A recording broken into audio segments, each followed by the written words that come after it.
기도하고 시작을 하도록 하겠습니다.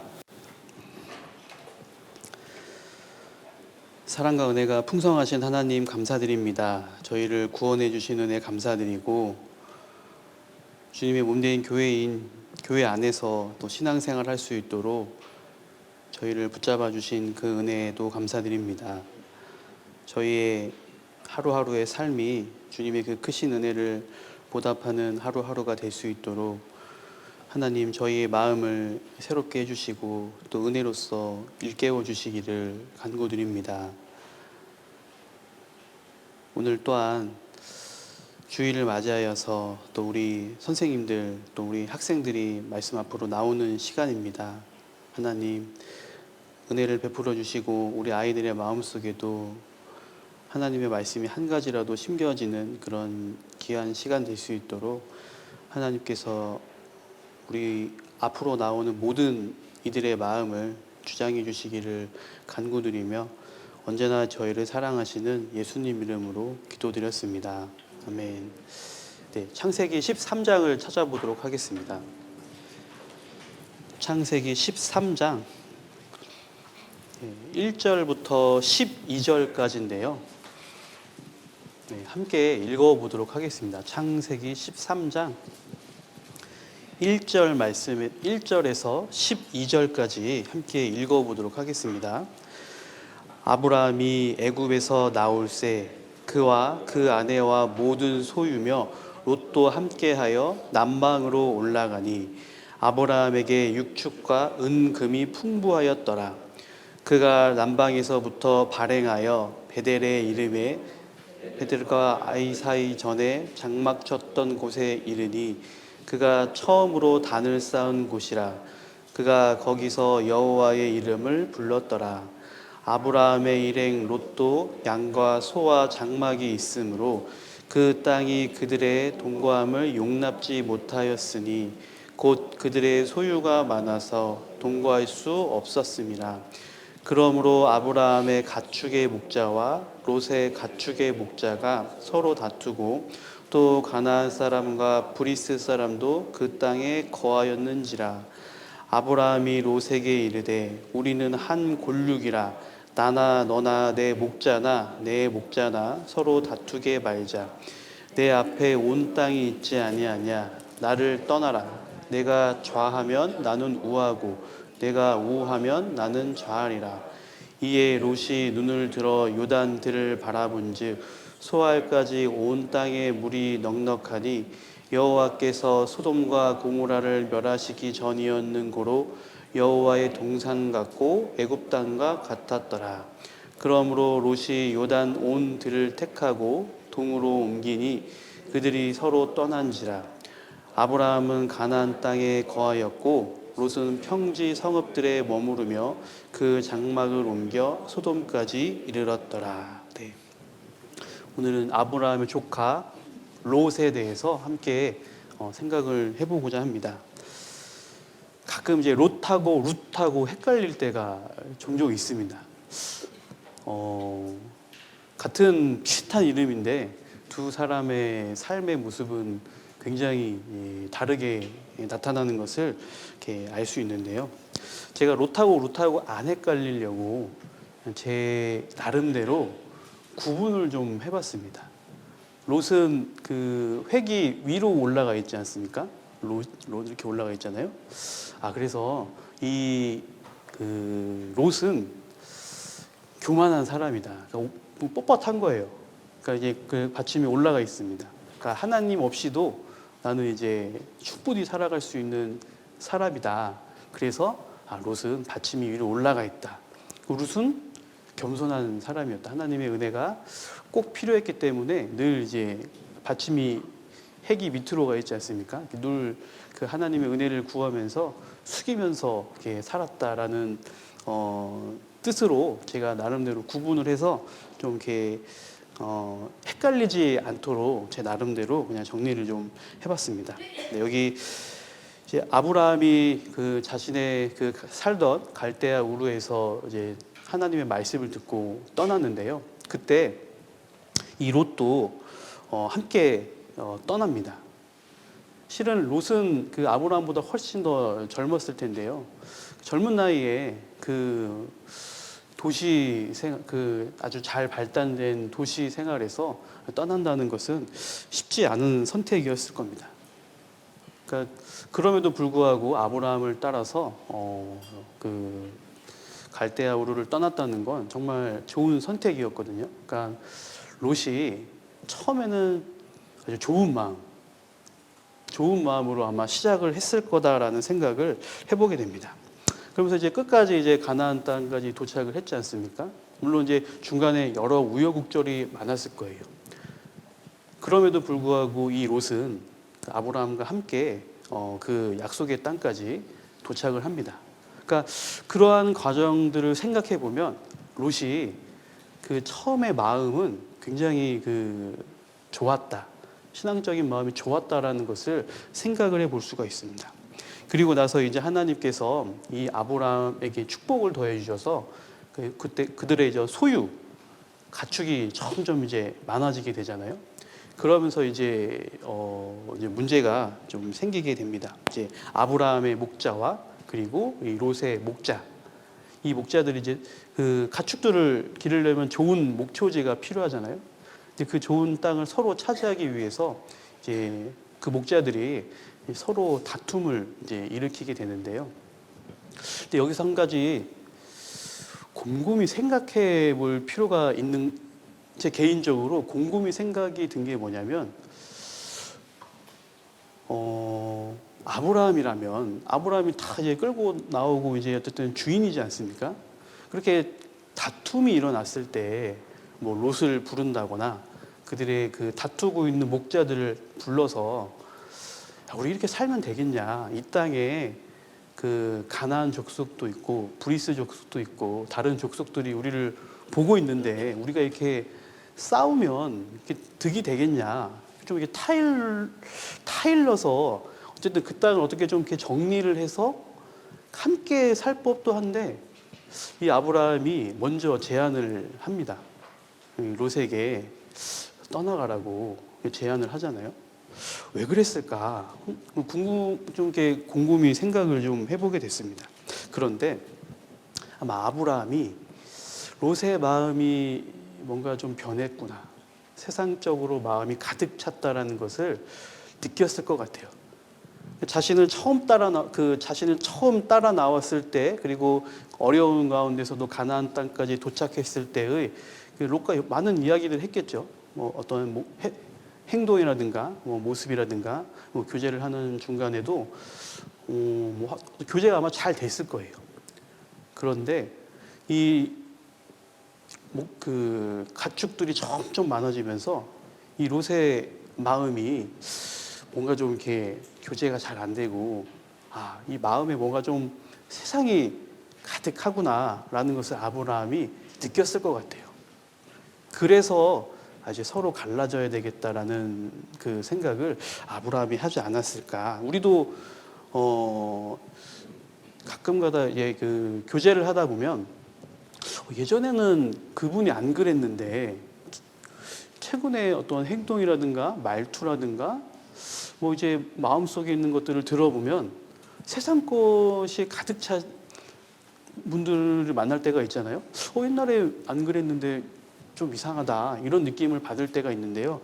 마찬가지로 이 롯도 그 마음속에 어떤 세상에 대한 욕심, 이런 것들이 가득 차 있었다라는 것을 아브라함도 아마 느꼈으리라 생각이 듭니다. 그러면 이 롯의 마음속에 왜 세상이 들어갔을까? 계기가 있더라고요. 창세기 12장입니다. 12장 10절 말씀입니다. 12장 10절 말씀을 함께 읽어보도록 하겠습니다. 그 땅에 기근이 있으므로 아브라함이 애굽에 우거하려 하여 그리로 내려갔으니 이는 그 땅에 기근이 심하였습니다. 이 가나안 땅에 기근이 심하게 든 때가 있었는데요. 근데 이때 아브라함은 하나님의 약속인 땅인 가나안 땅을 두고 애굽 땅으로 내려갑니다. 이 애굽 땅으로 내려갈 때 롯도 함께 그 땅으로 내려가게 돼요. 근데 그 내려갔을 때 애굽은 세상을 의미하기도 합니다. 세상으로 내려갔을 때 이 롯의 마음속에 애굽, 세상이 마음에 들어와 버린 거예요. 그 마음속에 세상이 들어와 버렸어요. 그래서 이 세상이 마음속에 이때 아마도 자리 잡았겠구나라는 것을 생각해 볼 수 있습니다. 그러면 이 아브라함과 롯은 왜 애굽 땅으로 내려갔을까? 그들은 자신들이 있어야 할 위치를 잊어버린 겁니다. 하나님의 약속은 가나안 땅에 있는데요. 그 약속, 그 위치를 잊어버리고 가나안 땅으로 내려가게 된 겁니다. 우리에게도 위치라는 게 있습니다. 그리스도인이라는 위치, 그리고 교회학교 교사라는 위치가 우리에게도 주어졌어요. 근데 이 위치를 잊고 살면 문제가 생기게 됩니다. 우리가 그리스도인임을 잊고 산다고 하면 세상 가운데서 세상 사람들과 별 다를 바 없이 동일한 모습으로 살아가게 될 겁니다. 그리고 우리가 교회학교 교사라는 그 위치를 잊고 산다면 한 주 동안 정말 대충 살 것 같아요. 만약에 우리 선생님들께 한 달 동안 분반 수업을 안 해도 좋습니다. 교회학교를 한 달만 쉬셔도 좋습니다라고 만약에 한다고 하면 열심히 살 분은 별로 없을 것 같아요. 그렇죠? 오랜만에 휴가네. 마음이 벌써 확 풀어져가지고 늦잠도 좀 자고 여행도 좀 가보고 이럴 거예요. 그렇죠? 예, 너무 공감하시는데요. 예, 어쨌든 그 위치를 잊어버리게 되는 순간 우리의 마음과 그 신앙의 모습은 확 풀어지게 되는데요. 이 아브라함과 이 롯도 그 위치, 자신들이 있어야 할 위치를 이렇게 잊어버림으로써 애굽 땅으로 내려가게 됐습니다. 그리고 자연스럽게 그 마음속에 세상이 들어오게 되고 또한 세상과 타협하게 된 삶을 살아가게 됩니다. 우리도 참 타협을 많이 합니다. 세상을 살아가면서. 그리고 그 타협을 참 쉽게 합니다. 가족들의 어떤 핍박으로 금방 신앙이 이제 뒷걸음질 치지 않습니까? 또한 어떤 바쁜 직장 생활 때문에 또 한 걸음 그 신앙에서 또 봉사라든가 이런 신앙생활을 뒷걸음치기도 합니다. 또 경제적인 어려움 때문에 또 이제 헌금을 하는 부분에서도 한 걸음 뒷걸음질 칠 때도 있습니다. 그리고 바쁘고 시간이 없다는 이유로 여러 가지 내가 해야 할 신앙적으로 해야 할 말씀 읽기, 기도하기 이런 부분에서도 우리는 쉽게 한 걸음 뒤로 물러가기도 합니다. 혹은 전도로 인한 이런저런 어려움 때문에 쉽게 한 발자국 뒤로 물러가기도 합니다. 그런데 한 발짝 뒤로 물러가는 건 굉장히 쉬운데요. 한 발짝 다시 전진하는 건 굉장히 어려운 일입니다.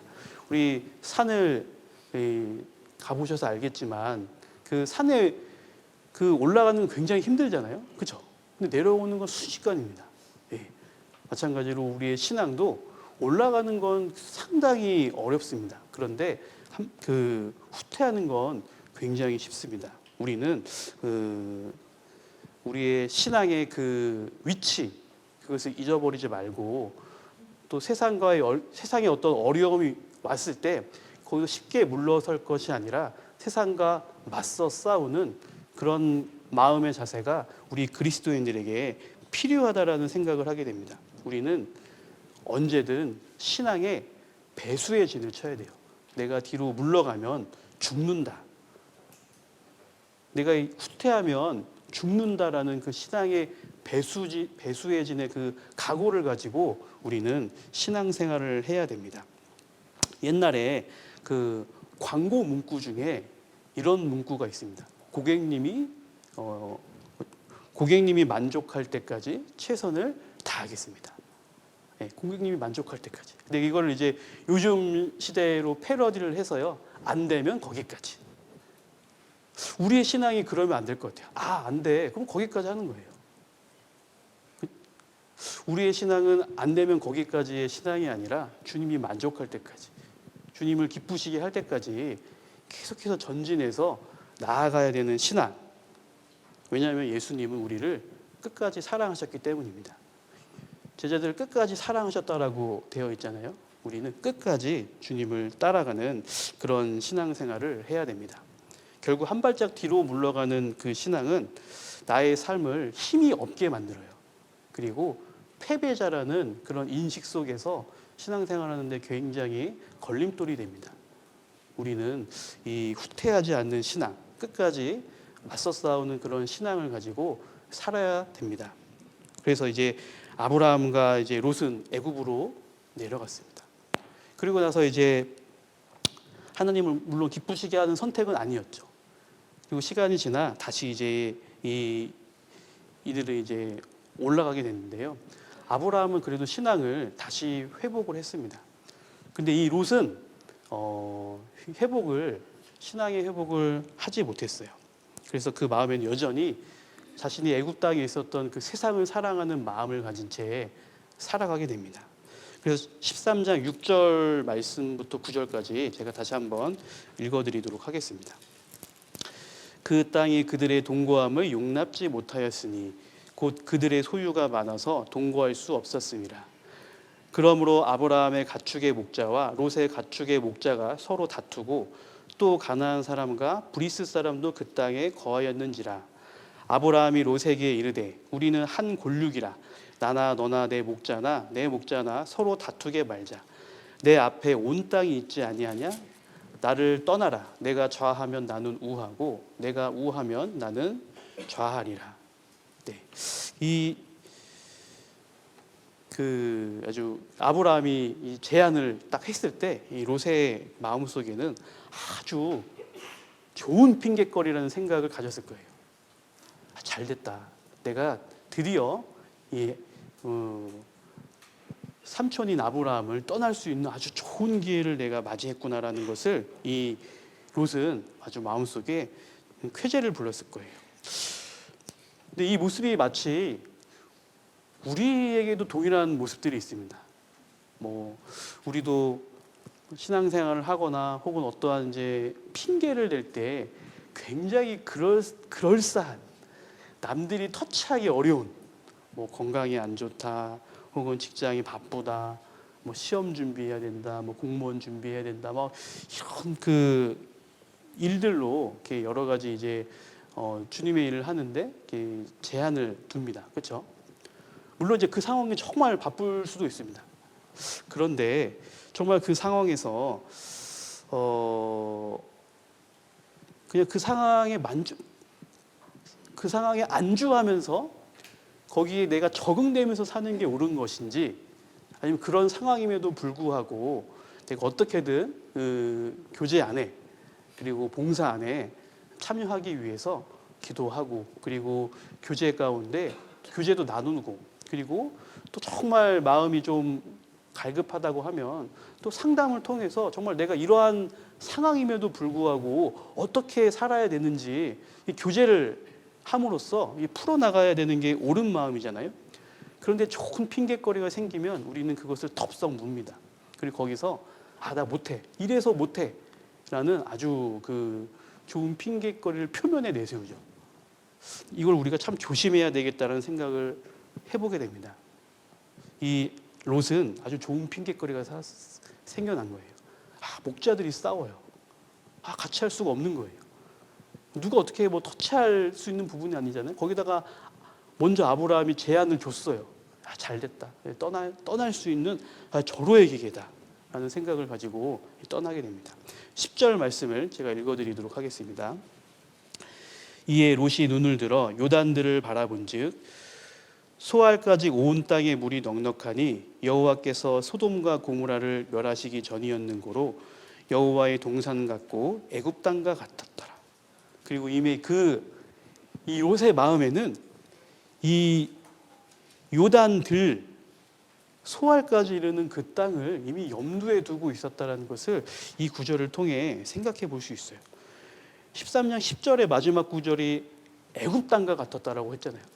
그러니까 그 마음속에 이미 애굽을 그 사모하는 마음, 사랑하는 마음이 사로잡고 있었던 거예요. 그래서 그렇구나. 정말 그 마음에 뭔가 이제 딱 꽂히고 그게 마음에 들면 그걸 계속 마음에 품고 있잖아요. 그리고 그것을 얻기 위해, 그것을 가지기 위해 심한 경우에는 하나님을 떠나는, 교제를 떠나는 그런 선택까지도 이르게 되는 겁니다. 여기에 눈을 들어라고 했죠. 눈을 들었다는 건 안목의 정력을 뜻합니다. 하나님의 말씀을 바라보는 것이 아니라 요단의 들, 그것을 바라본 거예요. 그리고 물이 넉넉하니, 이것은 육신의 정욕입니다. 이 롯은 물이 넉넉하면 가축들이 잘 자라게 될 것이고, 그러면 자신의 어떠한 재물, 재산은 더욱더 늘어날 것이라는 그런 육신적인 마음을 가지고 있었어요. 그리고 이 애굽 땅과 같았다라고 했잖아요. 자신이 경험했던 애굽 땅, 너무나도 좋은 땅이었습니다. 이생의 자랑인데요. 이 애굽의 생활을 맛본 이 롯은 애굽이 선망의 대상이었던 거예요. 그래서 자신도 살아보고자 하는 그 마음이 이 롯의 마음에 있었던 겁니다. 근데 우리 요한일서 2장 16절에 이런 말씀이 있습니다. 육신의 정욕과 안목의 정욕과 이생의 자랑이니 다 아버지께로 쫓아온 것이 아니요 세상으로 쫓아온 것이라. 이런 것들은 하나님께로 온 것들이 아니라 다 세상으로부터 쫓아온 것이에요. 애굽으로 13장 11절과 12절 말씀을 제가 읽어드리도록 하겠습니다. 그러므로 롯이 요단 온 들을 택하고 동으로 옮기니 그들이 서로 떠난지라. 아브라함은 가나안 땅에 거하였고 롯은 평지 성읍들에 머무르며 그 장막을 옮겨 소돔까지 이르렀더라. 롯은 결국 아브라함을 떠나게 됩니다. 근데 아브라함을 떠났다는 것은 실은 하나님의 축복을 떠났다는 뜻입니다. 그리고 하나님의 보호하심을 떠났다는 뜻이고, 또 하나님과의 교제를 떠났다는 그런 뜻입니다. 교제를 떠나면 걷잡을 수 없는 타락의 길로 들어서게 됩니다. 롯은 처음부터 소돔과 고모라 땅을 선택해서 들어간 것이 아니었어요. 점차 그 소돔과 고모라 땅으로 조금씩 나아가게 된 겁니다. 하나님을 떠나면 우리도 점차 이 죄악에 물들어가게 되고 그 생각이 정말 세상 사람들과 같아짐을 느낄 수 있어요. 우리 모임 중에서 함께 교제하시던 분이 이제 모임에 이렇게 나오지 않고 정말 나중에 다시 한번 만나게 되면 그 마음 속에 세상 것이 가득한 것을 볼 수 있는데요. 그렇게 점차 하나님과의 교제를 떠나게 되면 우리의 마음속에, 각 사람의 마음속에 세상 것이 가득하게 된다는 것을 우리는 생각해 볼 수 있습니다. 그래서 작은 죄를 받아들였을 때 점차 이렇게 타락하게 된다라는 것을 생각해 볼 수 있어요. 그래서 개구리를 그 뜨거운 물에 두면 팔짝 뛰어나오지만 천천히 그 온도를 높여서 이렇게 온도를 높이면 삶아 죽는다고 하잖아요. 그런 것처럼 점차 그 세상을 사랑하는 마음이 커지면서 하나님과는 전혀 담을 쌓는 그런 삶이 될 수 있습니다. 특히 우리는 이제 교회 학교 선생님들이잖아요. 우리가 민감해야 되는 부분이 어떤 부분이냐? 우리 학생들의 출결, 그리고 그 어떠한 변화들, 그것에 우리는 굉장히 민감해야 됩니다. 그러니까 학생들이 그 출석을 하지 못하는 경우에 우리는 파악을 잘하고 있어야 돼요. 정말 어떠한 문제로 이 학생이 나오지 못했는가. 그 출석의 그 결석의 기간이 장기간 길어지기 전에 우리는 적절한 타이밍에 정말 빨리 그 학생들을 만나보고 또 교제도 하고 혹은 부모님과의 교제도 필요하다라는 생각이 듭니다. 물론 이제 지금 초등부는 이제 학생들이 부모님의 영향이 많이 있기 때문에 그나마 좀 괜찮긴 하지만, 그래도 이제 뭐 혼자 왔다 갔다 한다거나 혹은 이제 부모님 중에 한 분만 구원받아서 오는 학생들도 있지 않습니까? 그런 학생들은 실은 온전히 신앙생활을 한다는 것이 어려운 부분이 많이 있어요. 그래서 그런 학생들이 특히 결석을 좀 자주 하게 되면 우리는 유심히 살펴보고 함께 교제를 해줄 필요가 있어요. 또한 어떠한 작은 행동의 변화들, 머릿돌을 잘해오던 학생이 갑자기 머릿속을 좀 뜸하게 한다거나, 암송을 잘해오던 학생이 암송을 좀 뜸하게 한다거나, 뭔가 이제 변화가 생겼죠. 그런 변화에 민감해질 필요가 있습니다. 왜냐하면 그 마음속에 뭔가 다른 것이 들어와 있기 때문에 하나님의 것을 하는 것을 멀어지게 되고 싫어지게 되거든요. 그래서 그런 학생들의 어떠한 변화들이 보일 때 우리는 민감하게 그 학생들과 교제를 하고 바로 잡아서 다시 잘할 수 있도록 도움을 주는 것이 교회학교 교사의 또 중요한 위치 또 역할이라는 생각을 하게 됩니다. 14장을 보도록 하겠습니다. 14장 11절과 12절 말씀입니다. 14장 11절과 12절 말씀을 제가 읽어드리도록 하겠습니다. 내 왕이 소돔과 고모라의 모든 재물과 양식을 빼앗아 가고 소돔에 거하는 아브라함의 조카 롯도 사로잡고 그 재물까지 노략하여 갔더라. 네. 하나님은 구원받은 그리스도인이 마음대로 세상에 취해서 사는 것을 그냥 두시지는 않습니다. 그렇죠? 분명히 어떠한 그 계기를 주시고 돌이킬 수 있도록 기회를 주십니다. 징계를 주시기도 합니다. 이 롯도 이 아브라함을 떠나서 이제 자신의 욕심을 채우려고 얼마나 열심히 일을 했겠어요. 하지만 그 가운데 하나님께서 그것을 보시고 롯에게 기회를 주신 거예요. 그 전쟁 중에 이제 롯이 잡혀갔죠. 또 그동안 열심히 롯이 그 모아놓은 재물들까지 이제 그 빼앗기게 되잖아요. 이런 일이 생긴다고 하면 내가 이렇게 살면 안 되겠구나 좀 깨우칠 법도 하고 좀 이렇게 되돌아볼 법도 한데, 그런데 이 롯은 그럼에도 불구하고 돌아오지 않았습니다. 참 무서운 것 같아요. 이런 하나님의 경고, 돌아오심이 있는데도 불구하고 그것을 정작 본인 당사자는 깨닫지 못하고 돌아오지 못한다. 그것은 굉장히 양심이 그만큼 이제 둔해져 있다라는 것을 우리는 생각해 볼 수 있어요. 우리 엘리 대제사장의 눈이 점차 어두워졌잖아요. 그런 것처럼 하나님을 떠나게 되면 정말 그 양심의 어떠한 눈, 하나님을 바라보는 눈, 또 하나님을 생각하는 그런 마음들이 점차 어두워진다라는 것을 생각해 볼 수 있습니다.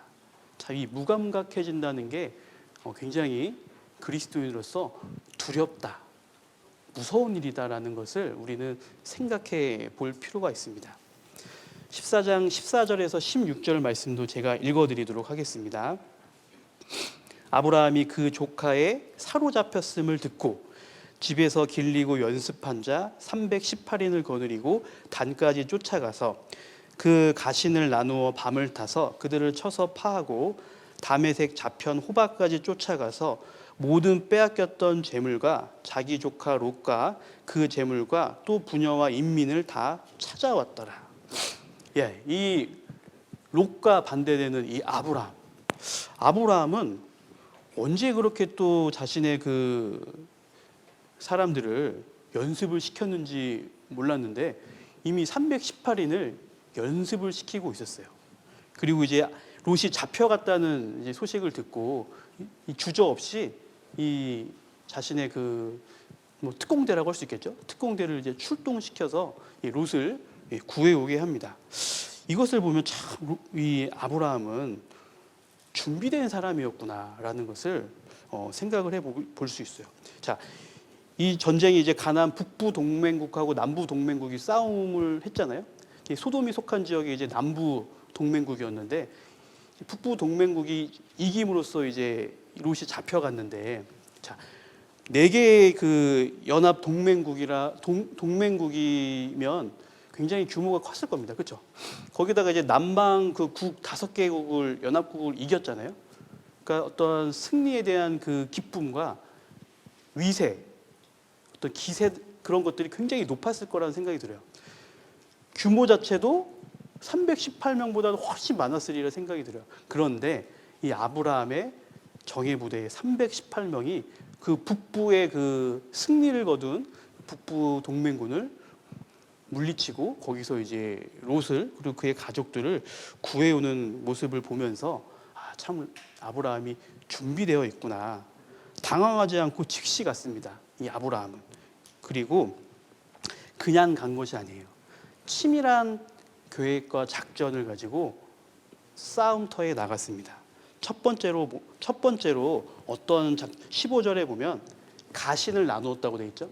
자신의 그 사람들을 나누었어요. 그리고 밤을 타서 이 두 가지 작전을 가지고 이 전쟁에 임했습니다. 그리고 또한 이들은 14절에 보면 단까지 쫓아가서라고 되어 있죠. 그리고 15절에 호박까지 쫓아가서 모든 재물과 부녀와 인민을 다 찾아왔더라. 끝까지 쫓아가서 하나도 남김없이 다 찾아왔습니다. 우리는 여기서 교훈을 받을 내용이 우리에게 있다는 생각을 해보게 됩니다. 우리는 학생들을 만날 때 아무런 계획 없이 만나면 이길 수가 없어요. 치밀한 계획을 가지고 학생들과 분반 수업에 임해야 됩니다. 되는 대로 그냥 그저 아무 생각 없이 학생들을 만나면 학생들의 영혼을 건질 수가 없어요. 그래서 우리가 토요일 모임 시간 그리고 일요일 교사 모임 혹은 이제 교육의 날 이런 것들을 통해서 우리가 자꾸 교육을 받고 모이고 어떻게 무엇을 해야 될지 서로 나누잖아요. 이런 치밀한 계획 속에서 우리 학생들을 만날 때 우리 학생들을 건질 수 있는 거예요. 근데 이제 그러지 못하면 우리 학생들을 건지는 게 결코 쉽지 않을 겁니다. 아브라함은 치밀한 계획을 통해서 롯을 구했습니다. 너는 모략으로 싸우라. 승리는 모사가 많음에 있다라고 되어 있잖아요. 그래서 우리는 정말 선생님들과의 그 어떤 분반 교제, 이런 모임 시간에 정말 빠짐없이 내가 있어야 할 그 위치에 참석을 해야 됩니다. 그럴 때 우리는 우리의 분반이 성공할 수 있다라는 것을 생각해 볼 수 있어요. 또 이 아브라함의 그 318명이 어느 정도까지만 간 게 아니잖아요. 다 찾아올 때까지 끝까지 따라가서 롯과 그리고 여러 그 재산들을 가지고 옵니다. 요한복음 13장을 한번 보도록 하겠습니다. 요한복음 13장입니다.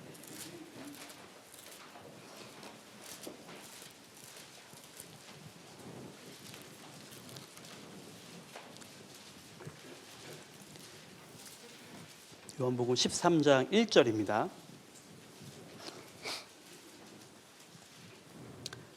함께 읽어보도록 하겠습니다. 유월절 전에 예수께서 자기가 세상을 떠나 아버지께로 돌아가실 때가 이른 줄 아시고 세상에 있는 자기 사람들을 사랑하시되 끝까지 사랑하시니라. 예수님께서는 자신의 그 제자들을 끝까지 사랑하셨어요. 이때 제자들은 서로 누가 높은 위치에 오를 것인지 혹은 가룟 유다는 예수님을 팔 궁리를 하고 있었던 상황이 있잖아요. 그럼에도 불구하고 예수님께서는 그 제자들을 끝까지 사랑하셨습니다. 마찬가지로 이 아브라함도 끝까지 모든 것을 다 찾아왔어요. 우리는 우리의 분반 학생들이 변화될 때까지, 구원받을 때까지 우리는 계속해서 그들을 위해 기도하고 교제해주고 그리고 말씀을 가르치는 일을 계속 수업을 통해서 해야 됩니다. 중간에 하다가 얘는 안 되겠다 포기하는 것이 아니라 하나님께서 적어도 1년은 나에게 맡겨주신 우리 학생이잖아요. 내가 적어도 이 1년만큼은 12월 달 이 학생이 내 곁을 떠날 때까지는 내가 어쨌든 이 학생의 어떠한 구원 그리고 여러 가지 어떤 신앙 부분에 있어서 내가 책임진다. 내가 꼭 도움을 주겠다라는 그런 그 각오를 가지고 끝까지 우리 학생들을 대할 필요가 있다라는 생각을 하게 됩니다. 여기 끝까지라는 말은 뭐냐면 변함없이 앞으로도 영원이라는 뜻이에요. 그러니까 우리는 변함없는 아이들의 변화가 더디다고 해서 포기하고 늦출 것이 아니라 변화가 많든 적든 간에 변함없이 우리는 그 학생들을 사랑하는 마음을 가지고 분반 수업에, 그리고 학생들을 만나는 그 시간을 대해야 된다라는 것을 생각해 볼 수 있습니다. 마귀는 보이진 않지만 지금도 우리 학생들을 잡아가려고 우는 사자같이 두루다니며 돌아가고 있잖아요. 거기서 건져낼 수 있는 사람은 우리 선생님들입니다. 그죠? 누가 그 학생들을 건져낼 수 있겠습니까?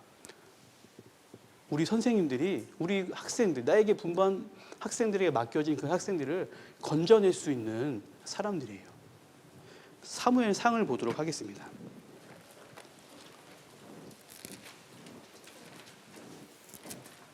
사무엘상 17장입니다. 17장 34절에서 35절입니다. 34절에서 35절 함께 읽어보도록 하겠습니다. 다윗이 사울에게 고하되 주의 종이 아비의 양을 지킬 때에 사자나 곰이 와서 양떼에서 새끼를 움키면 내가 따라가서 그것을 치고 그 입에서 새끼를 건져내었고 그것이 일어나 나를 해하고자 하면 내가 그 수염을 잡고 그것을 쳐 죽였었나이다.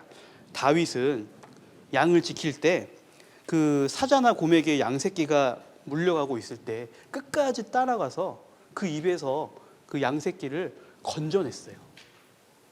우리도 우리 학생들이 그 마귀에게 이끌려가는 그 상황에서 우리가 포기할 것이 아니라 끝까지 그 아이들을 하나님 앞으로, 말씀 앞으로 끌어오는 역할을 우리 선생님들이 해야 된다는 거예요.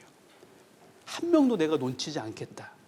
그런 각오로서 우리는 우리에게 맡겨진 그 교사의 직분을 행해야 됩니다. 하지만 이 롯은 그러한 그 징계를 받았음에도 불구하고요, 이 소돔 고모라 땅을 떠나지 않습니다. 참 답답하죠. 네.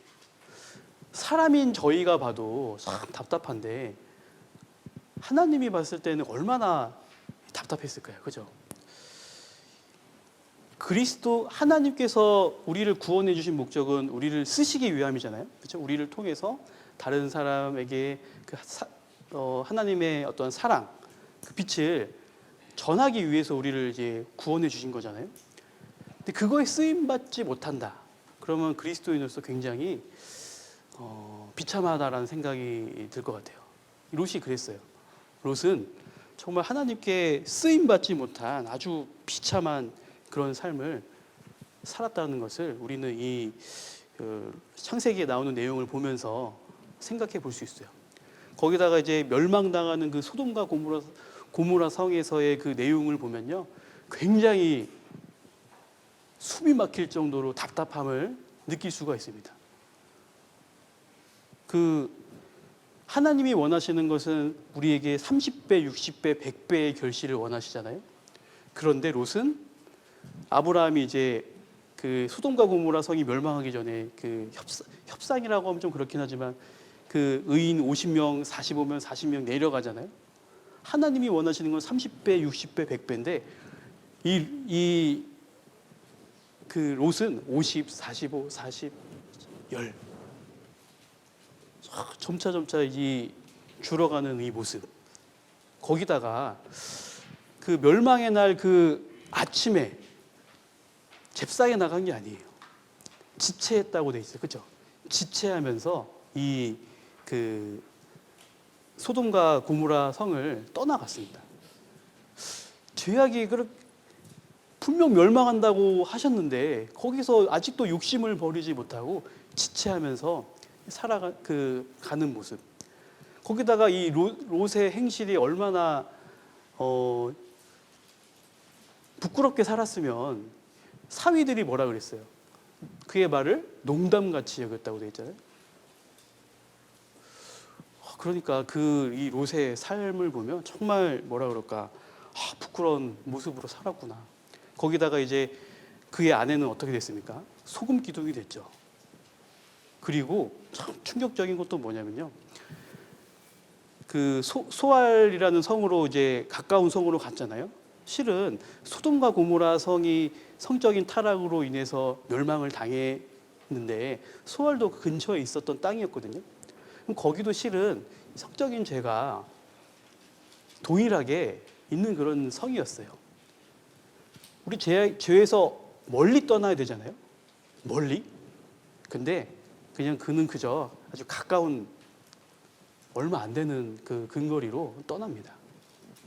그러고 보면 얼마나 이 롯의 마음이 죄에 대해서 심상하게 여겼다라는 것을 생각해 볼 수 있어요. 그렇죠? 죄는 어떻게 해요? 즉시 멀리 내가 내 손에 닿지 않을 정도로 내가 찾을 수 없을 정도로 버려야 되잖아요. 근데 근거리에 죄 있는 곳 근거리에 간 겁니다. 거기다가 그 내용을 또 읽어보면 그날 재앙이 내렸으면 우리 여기 계신 선생님들 그 롯처럼 재앙을 만났어요. 어디로 가실 것 같아요? 아브라함을 찾아가야 되지 않았을까요? 그죠?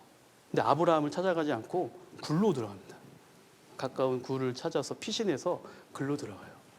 아, 이런 멸망을 봤으면 가야 될 거 아니에요. 아브라함 찾아가서 내가 이런 일이 있었다고, 내가 정말 그동안 잘못 살았다고 회개하면서 뉘우쳐야 될 거 아니에요.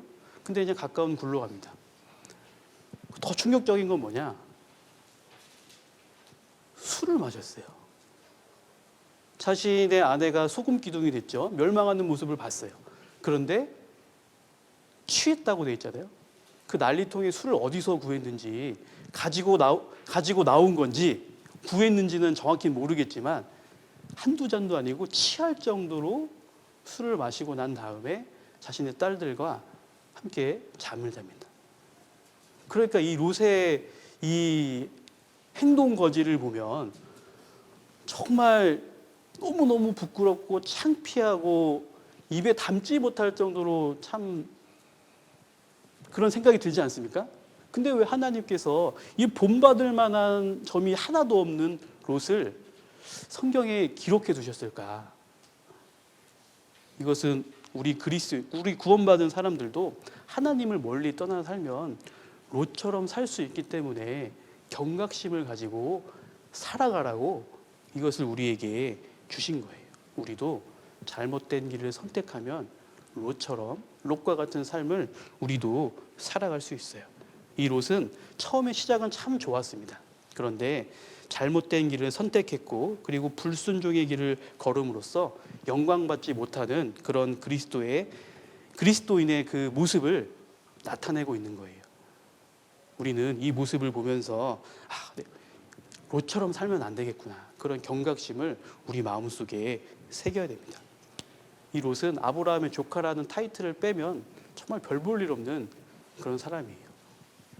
그래서 우리가 이 롯을 통해서 우리도 교훈을 받아야 되지만 우리 학생들에게 가르쳐야 될 것 3가지를 한번 생각을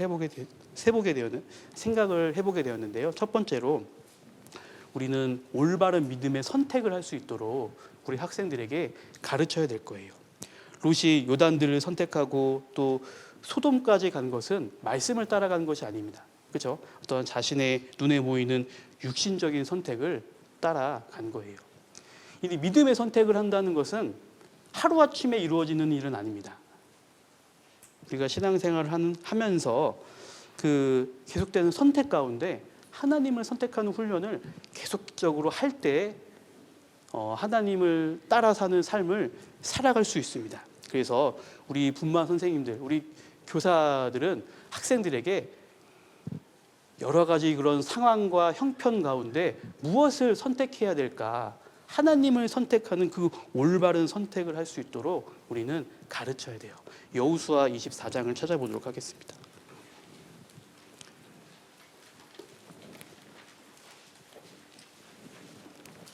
(24장 15절) 말씀입니다.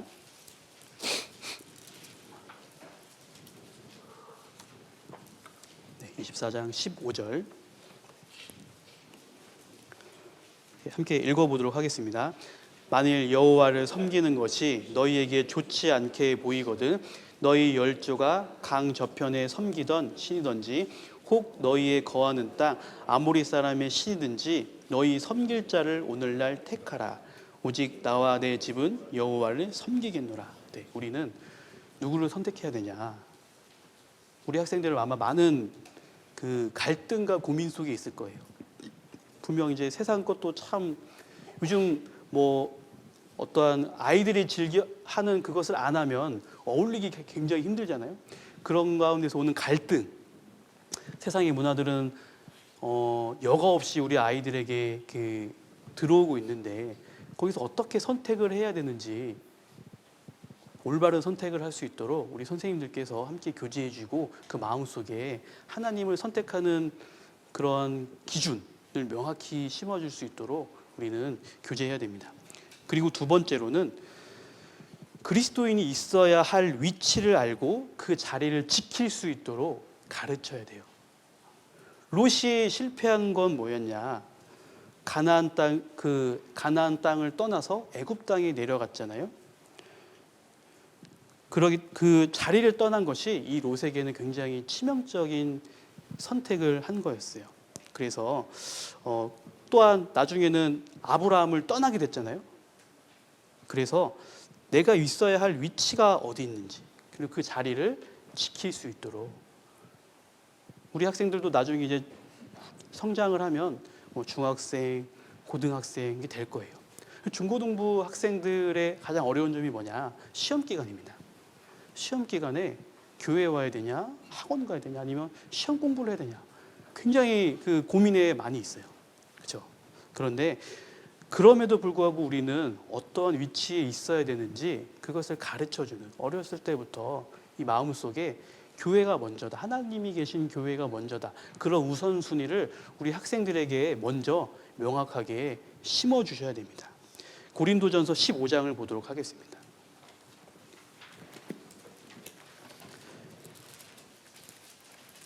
15장 58절입니다.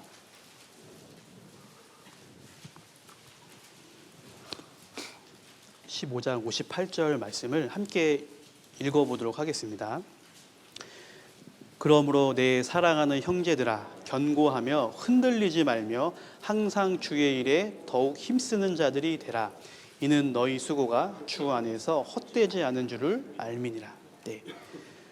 견고하며 흔들리지 말며 주의 일에 더욱 힘쓰는 자들이 될 수 있도록 우리 선생님들께서는 그 아이들의 마음속에서 우리가 그리스도인이 있어야 할 그 위치에 명확히 자리를 잡고 있을 수 있도록 선생님들께서 함께 교제해 주시고 가르쳐 주셔야 됩니다. 세 번째로 실수는 누구나 할 수 있어요. 실수할 수 있지만 하나님께 돌아올 수 있도록 가르쳐야 됩니다. 구원받은 사람이라고 완벽한 선택을 하고 완벽한 삶을 사는 건 아닙니다. 그렇죠? 분명히 실수를 할 수 있어요. 아브라함도 실수를 했잖아요. 실수를 해서 가나안 땅을 떠나서 애굽 땅으로 내려갔어요. 그래서 거기서 자신의 그 아내의 사례를 누이라고 이야기하는 실수까지 범하지 않습니까? 하지만 그런 실수를 했음에도 불구하고 아브라함은 다시 그의 신앙을 회복했습니다. 하지만 이 롯은 그 신앙을 회복하지 못한 채 세상을 마음에 계속 품고 살아갔어요. 그런데 우리는 이런 실수를 하지만 하나님께서는 나를 기다려주고 계시고 우리는 하나님께 다시 돌아가야 된다는 것을 우리 학생들에게 이렇게 가르쳐 주셔야 돼요. 학생들을 보면 이런 학생들뿐만 아니라 뭐 어른들도 그렇고요. 한번 잘못된 길을 가거나 잘못된 선택을 하면 이런 마음이 올라옵니다. 이왕 베린 거, 그렇죠? 그리고 그걸 거길로 더 나아가요. 근데 그런 삶을 사는 것이 아니라 실수를 했지만 하나님께서 기다리고 계시고 하나님께서는 내가 다시 이 교회 안 또 하나님 안으로 돌아오기를 기다리고 계신다는 것을 우리는 가르쳐 주셔야 돼요. 아가서 5장을 보도록 하겠습니다.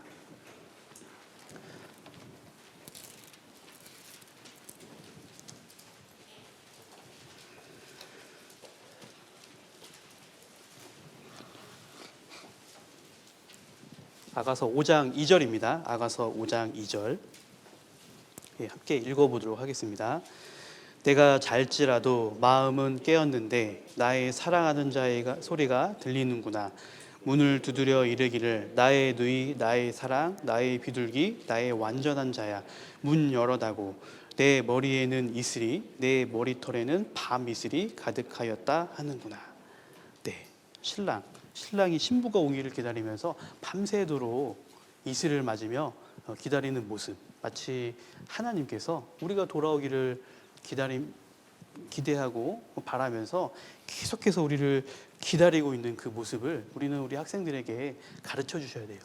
그리고 내가 비록 실수하고 잘못했을지라도 하나님은 돌아오는 자를 받아주신다라는 것을 우리가 가르쳐 줘야 됩니다. 그래서 오늘 이 롯을 통해서 우리가 받아봐야 될 교훈들과 또 어떠한 내용을 학생들에게 가르쳐야 될지 한번 생각을 해봤습니다. 그래서 정말 롯과 같은 학생이 우리 가운데 나오면 안 되겠죠. 그래서 우리가 학생들을 가르치는데 더욱더 우리가 열심을 품고 교육을 하겠다라는 생각을 하게 됩니다. 기도하고 마무리하도록 하겠습니다. 주님 감사합니다. 오늘 아침에 또 이렇게 함께 선생님들 모여서 마땅히 교사로서 어떻게 어떠한 마음가짐과 또 어떠한 것을 우리 학생들에게 가르쳐야 될지 함께 생각해보는 시간을 주심에 감사드립니다. 이 마음을 또 말씀으로 일깨우고 또 우리의 삶이 하나님 앞에 올바른 삶이 될 수 있도록 하나님 우리의 마음과 생각을 또 지켜주시기를 간절히 간구드립니다. 오늘 또 우리 분반 시간 또 여러 가지 진행되는 모든 시간들이 주님의 그 도우심 안에서 잘 마무리될 수 있도록 하나님께서 함께하여 주시고 또 우리 선생님들 여러 가지 피곤하고 또 어려운 상황이 있지만 그 가운데서 낙심할 것이 아니라 더욱더 하나님을 바라보면서 하나님을 의지하면서 새 힘을 얻는 그런 우리 선생님들 될 수 있도록 하나님께서 마음 또한 지켜주시기를 간절히 간구드립니다. 언제나 저희를 사랑하시는 예수님 이름으로 기도드렸습니다. 아멘. 네, 수고하셨습니다.